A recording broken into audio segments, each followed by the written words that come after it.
Okay, I bought these fire bricks on Amazon. It's like 60 bucks Canadian for 12. And these are really light and very porous.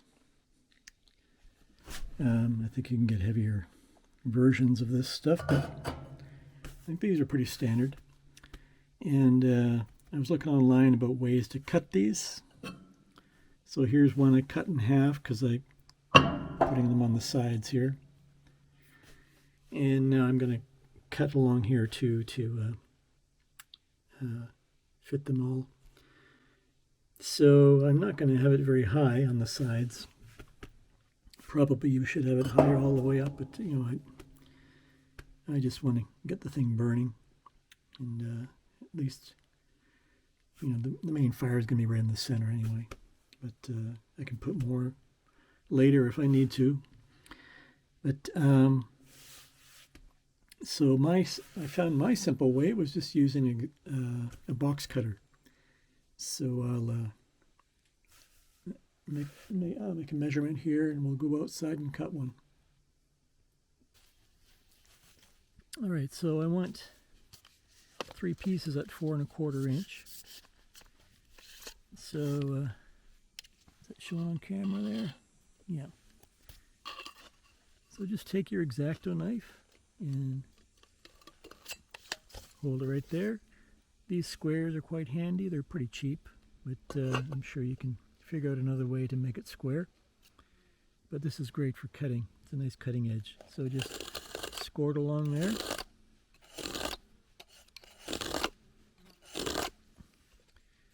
Okay, and then other side, 4 1/4 inch.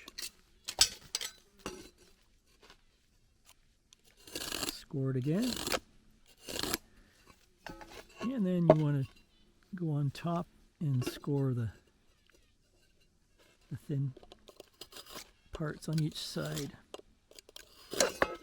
Yeah, just 3 or 4 times initially. You get that working groove in there.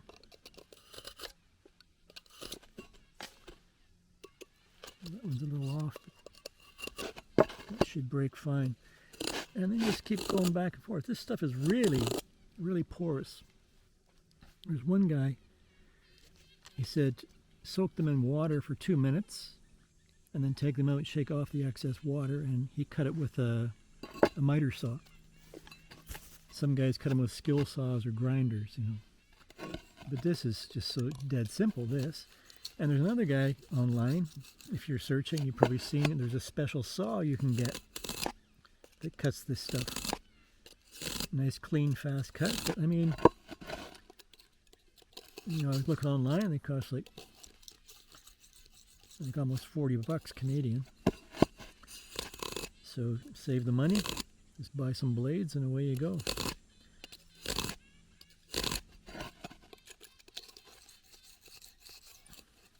Another thing I was doing is just taking a small hammer and tapping the blade in.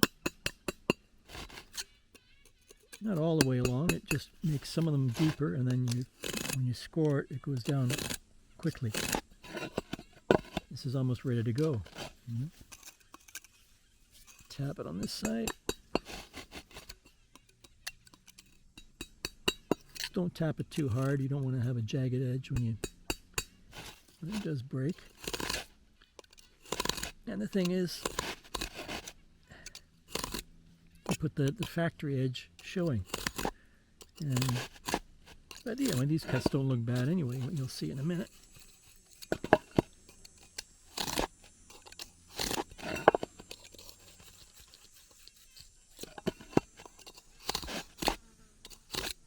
Probably should snap a new blade here. 1 second.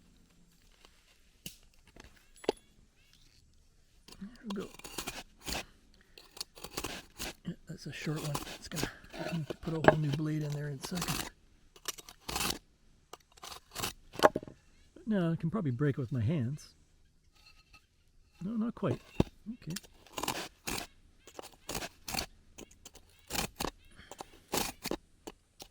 Yeah, I need to probably change the blade.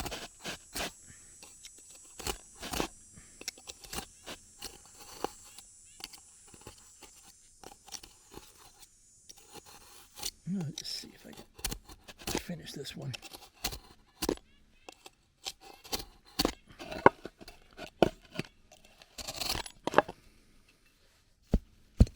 There we go. I just broke it all over my boot. See, that's, yeah, it's actually a pretty good looking cut. And the thing is, you can, I don't have a very long blade on this now, but you can just smooth off the rough edges if you want to use this on your top edge, but I'm going to put that on the bottom. Or against the wall. And so that's one, so I got to do a couple more cuts like that. But there you go. Just an X-Acto knife, a square, and a hammer. Yeah, there's one more thing about these bricks I just realized. So I just had to take a little bit off to fit them in certain spots. You know, the wood stove's old and kind of warped in some spots. But anyway, let me just set the camera up here.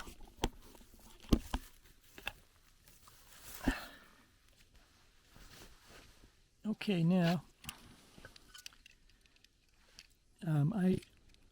this brick almost fits, so I just need to shave a bit off. And look how easy this is.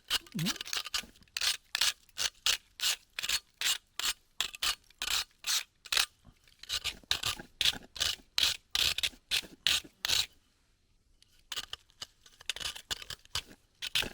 I'm just using an X-Acto knife. You know?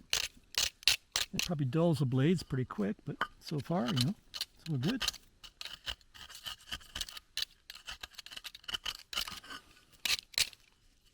So that might be enough. I'll go and check. But the point is, you can just carve off edges. I just did one. I had to take off this section on the brick because it wasn't fitting in flat in the front part of the stove.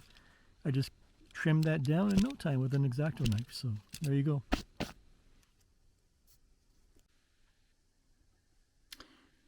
Okay, here's the semi-finished product. I just want to show.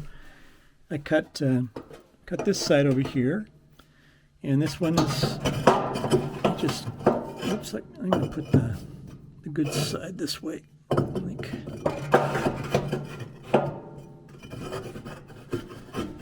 Oh, it's going to make a liar out of me here. It's not fitting in nice. Well, you can see where I trimmed this brick to fit, and perhaps I got to trim the whole length of this so this will fit. But the other one just slipped right in. Maybe I can wiggle it back a bit. Let me try that first.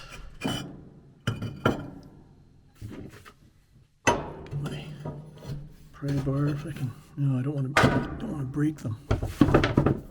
I don't know. It's not going to move back anymore. So it's the right length. But so what I'll do is I'll trim this one. I think on the along here, just this section here. It should slip down.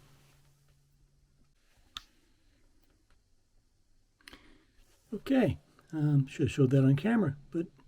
Yeah, I just scraped this edge right on the sharp edge. Scraped down, you know, and scraped it up a bit, that much. And it just slipped right in there. This stuff is so easy to work with, you know, so easy to carve up with an X-Acto knife.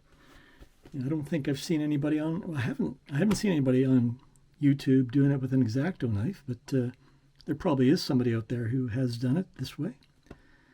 But anyway, it's really easy to work with. You know, it might take some time, like this piece here. And I'm using all my brick. I got 12 pieces in the box. And I'll just have a couple little pieces left over. But here I have to scrape this side and this side. So the piece I have almost fits, but you know, it's too thin to cut. You know, normally someone might want to cut it. And you can if you got the right equipment, you know, and the right method. But an X-Acto knife, just keep scraping it, and scraping it. It's this stuff. It carves so easy. I mean, so it's really light and porous. So yeah, just use a knife. And I only had one extra blade. I got to go buy more blades, but You know, I did this whole box here with 2 blades, basically. Okay, maybe I'll show the finished product later, but anyway, eventually I'll show this being used in my trailer here. I'm in a 5th wheel, and yeah, I'm I should just stick to one topic for now, but anyway, I got this this box for the ceiling, and I'm going to be putting it up there, and got double wall pipe for inside, and then I've got I've never seen this before. I bought it used online, but I'll show the pipe I've got here. And there's a box I built for the chimney. And then afterwards I became worried about I've got everything tarped so it doesn't leak. I used those plastic conduit arched and attached a 2x4 on either side. But now I was worried about, oh, maybe I could start a fire, sparks land on that. So I bought flame resistant or flame retardant tarps that I will put over these. So it's going to be double tarped for water and for fire. But anyway, I'm planning to also install a diesel heater. So the diesel heater will probably be my main source of heat, and wood stove for backup. But here's this is the pipe I'm talking about. So this is designed for a single wall 6-inch pipe to go in the middle. I don't know, this thing's about 9 or 10 inches. And so you've got the air gap between the single wall and this, you know, for chimney fires, if you have a chimney fire. So I have yet to install it, but I'll make a video on that. Okay.